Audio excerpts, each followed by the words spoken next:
నమస్తే welcome to Suman TV. Osteoarthritis so age bar అవుతుండేటప్పుడు ఆటోమేటిక్‌గా అరుగుదల మూలంగా వచ్చేటువంటి సమస్యగానే ప్రతి ఒక్కరు తీసుకొని ఏజ్ అయిపోతుంది కాబట్టి ఈ సమస్య వచ్చింది కాబట్టి దీన్ని మనం బేర్ చేయాలని అనుకుంటూ ఉంటారు. But no way. ఈ ఆస్టియోఆర్థరైటిస్ వచ్చినప్పటికీ కూడా ఎలాంటి సర్జరీ అనేది అవసరం లేకుండా కేవలం పెయిన్ మేనేజ్‌మెంట్ ట్రీట్‌మెంట్‌తోనే దీన్ని సరి చేసుకునే అవకాశం ఉంది అని ఈపిఎన్ పెయిన్ మేనేజ్‌మెంట్ నుంచి డాక్టర్ మీనల్ చంద్ర గారు. ఏ రకంగా ఆస్టియోఆర్థరైటిస్‌కి మనకి పెయిన్ మేనేజ్‌మెంట్‌లోని ట్రీట్మెంట్ దొరుకుతుంది? ఎన్ని సంవత్సరాల వరకు ఇది మనకి రిలీఫ్ ఇస్తుంది? అసలు సర్జరీకి అనేది వెళ్ళాల్సిన అవసరమే మనకు ఉండదా? ఈ విషయాలన్నీ అడిగి తెలుసుకుందాం మేడంని. Hello ma'am. నమస్తే మ్యామ్, అరుగుదల మూలంగా ఆస్టియోఆర్థరైటిస్ అనేది కామన్‌గా పెద్దవాళ్ళలో మనం చూస్తూ ఉంటాం. అయితే కేవలం ఇది ముసలివాళ్ళలోనే చూస్తామా? కొంచెం ఏజ్ వాళ్ళలో కూడా చూసే అవకాశం ఉంటుందా? సో ఇది ఆస్టియోఆర్థరైటిస్ మీకు తెలుసా కదా, ఇది గుజ్జు అరుగుదల వల్ల. మ్మ్. సో చాలా జాయింట్స్ ఉన్నాయి నా బాడీలో. సో అన్ని జాయింట్స్ కి ఏజ్ ప్రకారం అరుగుతుంది. So that is osteoarthritis degenerative condition.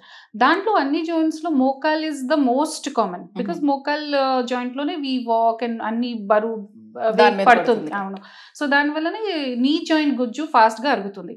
నా ఇప్పుడు ఈ ఆస్టియోఆర్థరైటిస్ యంగ్ పేషెంట్స్ లో కూడా చూస్తున్నాను ఇప్పుడు, ఇంకా పెద్దవాళ్ళకి కూడా చూస్తున్నాను. సో ఆస్టియోఆర్థరైటిస్ ఇస్ వాట్, లోపల డ్యామేజ్ జరుగుతుంది, గుజ్జు అరుగుతున్న తర్వాత ఏమవుతుంది, జాయింట్ కి సపోర్ట్ కోసం స్ట్రక్చర్స్ ఉన్నాయి కదా, ఇది కూడా డ్యామేజ్ అవుతుంది. లిగమెంట్స్ ఉన్నాయి, సాఫ్ట్ టిష్యూస్, కండరాలు అన్నీ ఉంది కదా. సో స్లోగా ఇది కూడా అరుగుతుంది. సో కండిషన్ ప్రకారం ఎంత డ్యామేజ్ ఉందా దాని ప్రకారం ట్రీట్మెంట్ చేస్తాము. సో యంగ్ పేషెంట్స్కి కూడా 35, 37, 40 వాళ్ళకి కూడా ఇది నా దగ్గర ట్రీట్మెంట్ ఉంది. పెద్దవాళ్ళకి కూడా 80, 85 90 సాధారణంగా ఆస్టియోఆర్థరైటిస్ అంటే పెద్దవాళ్ళలోనే అనే వింటాం కదా, మరి ఎందుకు యంగ్ పేషెంట్స్ కూడా వస్తుంది? ఇప్పుడు లైఫ్ స్టైల్ చాలా చేంజెస్ అయింది, వెయిట్ రిడక్షన్, జెనెటిక్ వల్ల. తర్వాత ఇప్పుడు వీసీ ఆస్టియోఆర్థరైటిస్ మోస్ట్ కామన్ ఫీమేల్స్లో యాజ్ కంపేర్ టు మేల్స్. ఈ ఆస్టియోఆర్థరైటిస్ కండిషన్ ఫీమేల్స్లో కొంచెం ఫాస్ట్గా స్టార్ట్ అవుతుంది because all the females work చాలా ఎక్కువ పని చేస్తున్నారు కదా, హౌస్ వైఫ్ మార్నింగ్ నుంచి సాయంత్రం వరకు పని చేస్తున్నారు. ఆర్ వర్కింగ్ విమెన్స్ ఉంటే ఇంట్లో కూడా పని చేస్తారు, బయట కూడా పని చేస్తారు. తర్వాత విమెన్స్కి హార్మోనల్ చేంజెస్ ఎక్కువ ఉంది, దెన్ బాడీ బిల్ట్ వేరే టైప్ ఉంది, muscles as compare to males కొంచెం ఎండ్యూరెన్స్ స్ట్రెంథనింగ్ కొంచెం తక్కువ ఉంది. సో చాలా చేంజెస్ ప్రకారం ఫీమేల్స్లో ఎక్కువ అవుతుంది. బట్ నౌ ఇది ఆస్టియోఆర్థరైటిస్ ఇనీషియల్గా 20 years back we used to see in patients of 60, 65, 70 వాళ్ళకి. Now ఇప్పుడు 35 years, 40 years వాళ్ళకి కూడా early osteoarthritis we are seeing because of change in lifestyle, environmental changes అన్ని. అంటే ఇంత ఎర్లీ స్టేజ్ లో వచ్చేసేటప్పుడు మిగతా లైఫ్ ని ఎలా లీడ్ చేసుకోగలుగుతారు? ఇప్పుడు 50 years కో 60 years కో వచ్చింది అని అంటే ఏ ట్రీట్మెంట్ తీసుకురైనా ఒక 10 years దాన్ని ఎక్స్టెండ్ చేసుకోవచ్చు. బట్ ఈ 35-40కే వస్తే మిగతా ఇంకొక 30-40 years ఎలా? సో దానికోసమే జాగ్రత్త ఉండాలి. So first thing is understand what is the problem. First starting లోనే డయాగ్నోసిస్ అయితే you can understand what's happening in my body, ఏం జరుగుతుంది, ఎంత ప్రాబ్లం ఉందో, దాని ప్రకారం మేము ఏమేమి చేంజెస్ చేయాలి. సో అన్నీ if you understand you can take proper care. Like you set కదా, 10 years, 20 years, 30 years బాగానే ఉండాలి కదా, we should be active. So మీకు ఫస్ట్ మోకాల్లో నొప్పి ఉంటే ఆర్ వేరే జాయింట్స్లో నొప్పి ఉంటే తప్పకుండా go and check with your doctor. So జనరల్గా ఆస్టియోఆర్థరైటిస్లో ఫస్ట్ సిమ్టమ్స్ ఏంటి? మోస్ట్ కామన్ సిమ్టమ్స్ ఇది జనరల్గా మీకు ఎట్ రెస్ట్ మీన్స్ రెస్ట్ చేసినప్పుడు టైంలో, పడుకున్నప్పుడు టైంలో నొప్పి లేదు. బట్ స్టేర్స్ క్లైంబింగ్ చేసినప్పుడు ఆర్ చాలాసేపు కూర్చులేసినప్పుడు టైంలో కాల్లో నొప్పి ఉంటే, ఎర్లీ మార్నింగ్ స్టిఫ్నెస్ ఉంటే, that is the first sign of osteoarthritis. Okay, ఈ సిమ్టమ్స్కి ఇగ్నోర్ చేయకూడదు. ఈ సిమ్టమ్స్ ఉంటే అదే ఫస్ట్ స్టేజ్, ఇది ఫస్ట్ స్టేజ్, ఫస్ట్ సిమ్టమ్స్ ఇదే. ఓకే, కొంచెం సపోజ్ హాఫ్ అన్ అవర్ కూర్చున్న తర్వాత when you try to get up, ఈ మొత్తం జాయింట్ స్టక్ అవుతుంది. అండ్ కూర్చోలేసినప్పుడు ఈ వెనక మసిల్స్ పూర్తిగా స్టిఫ్ అయిన తర్వాత వాకింగ్ లో కష్టం అవుతుంది. సో ఇనీషియల్ 2-3 steps తర్వాత కొంచెం బెటర్ ఫీల్ అవుతుంది. ఇది సిమ్టమ్స్ ఉంటే తప్పకుండా go and check yourself. Okay, do not ignore it. తర్వాత early morning when you try to get up from bed, చాలా కష్టం అవుతుంది. ఫర్ 1 hour మార్నింగ్ స్టిఫ్నెస్ అవుతుంది, నొప్పి అవుతుంది. Then you find difficult to walk. Indian టాయిలెట్లో use చేసినప్పుడు టైంలో when you want to get up చాలా కష్టం అవుతుంది. So if all this symptoms are there, this is a start of arthritis, osteoarthritis. So do not ignore this symptoms. Go see your doctor. This is the time when life style మోడిఫికేషన్కి role చాలా important ఉంది. So what are the life style modification? First thing is heavy weight ఉంటే you have to check your weight కంట్రోల్లో పెట్టాలి. Second thing is quadriceps exercises, gluteus exercises, మోకాల దగ్గర muscles ఉన్నాయి కదా, దానికి ఎక్సర్సైజెస్ ఇంపార్టెంట్ ఉంది. You have to start. Third point ఏంటి ఇస్ కిందికి కూర్చున్నప్పుడు, if you are doing puja, కిందికి కూర్చున్నప్పుడు ప్రేయర్స్ చేస్తున్నారు చాలా మంది patients, they sit and eat, ఇది అవాయిడ్ చేయాలి. Okay. Fourth thing is stairs avoid చేయాలి as much as you can. అప్పుడు ఓకే, టెంపుల్ వెళ్ళినప్పుడు ఆర్ ఫంక్షన్లో వెళ్ళినప్పుడు if you don't have lift that is okay, but conscious మైండ్లోనే you have to put that stairs ఉంటే I have to avoid it, lift ఉంటే use చేయాలి. Okay. So these are the 4-5 points which you స్టార్టింగ్లోనే చేస్తే it is going to help you in long run. Right. మరి ఇప్పుడు అరుగుదల మూలంగా నాకు ఈ పెయిన్ వస్తుంది అని అనుకునేటప్పుడు చాలా మంది నా బాడీలోని కాల్షియం తగ్గుతుంది, సో దట్ దానివల్ల వస్తుంది అని సో సప్లిమెంట్స్ ఏవైతే ఉంటాయో అవి యూస్ చేస్తారు. ఇవి యూస్ చేస్తే తగ్గిపోతాయని అనుకుంటారు. ఎంతవరకు మిత్ ఆర్ ఫ్యాక్ట్? యాక్చువల్గా ఇది ఫ్యాక్ట్స్ కాదు, బట్ డెఫినెట్గా కొంచెం 10%, 15% ఇంప్రూవ్మెంట్కి ఛాన్సెస్ ఉన్నాయి.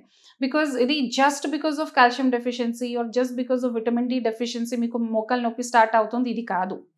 మీ ఏజ్లో తప్పకుండా కాల్షియం డెఫిషియన్సీ, విటమిన్ డి డెఫిషియన్సీకి ఛాన్సెస్ ఉన్నాయి, బట్ ఇది కరెక్షన్స్ చేయొచ్చు. బట్ మోకాలు నొప్పికి డైరెక్ట్ సంబంధం ఈ సప్లిమెంట్స్లో ఏమీ లేదు.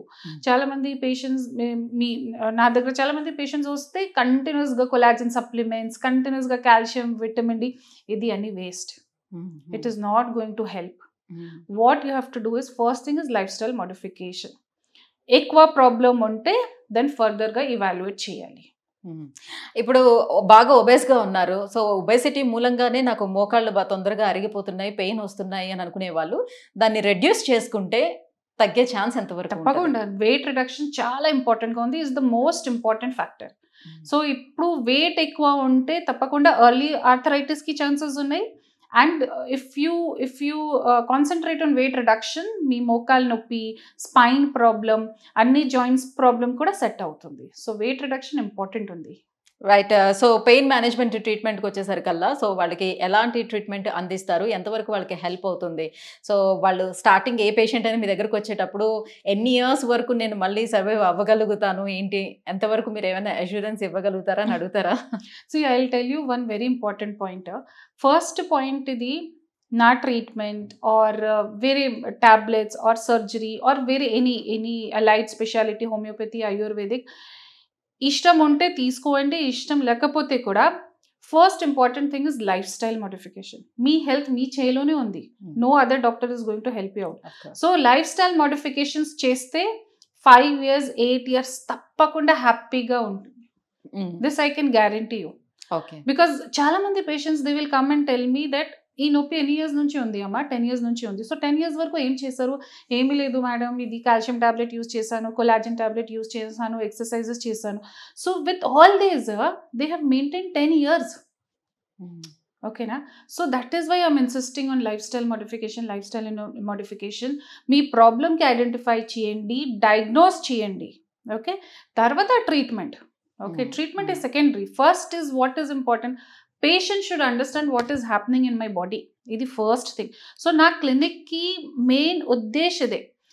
If I have 100 patients coming, treatment 100కి అవసరం లేదు, but what they need, what 100 patients need is to understand what is happening. దానికోసమే we do a scan. So we do dynamic ultrasound scan. ఈ స్కాన్లో అన్నీ కరెక్ట్గా తెలుస్తుంది, లోపల ఏం జరుగుతుంది, గుజ్జు ఎంత ఎరిగింది, ఏ ప్లేస్లో ఎరిగింది, మసల్లో ఎంత ప్రాబ్లం ఉందా, లిగమెంట్స్లో ఎంత ప్రాబ్లం ఉందా, నీరు ఉందా లేదా, వేరే ప్రాబ్లం ఉందా, ఆర్ జాయింట్ బాగానే ఉందా, అన్నీ నాకు యాజ్ అ డాక్టర్ ఎంత ఐడియా అవుతుంది, పేషెంట్కి కూడా ఉండాలి కదా.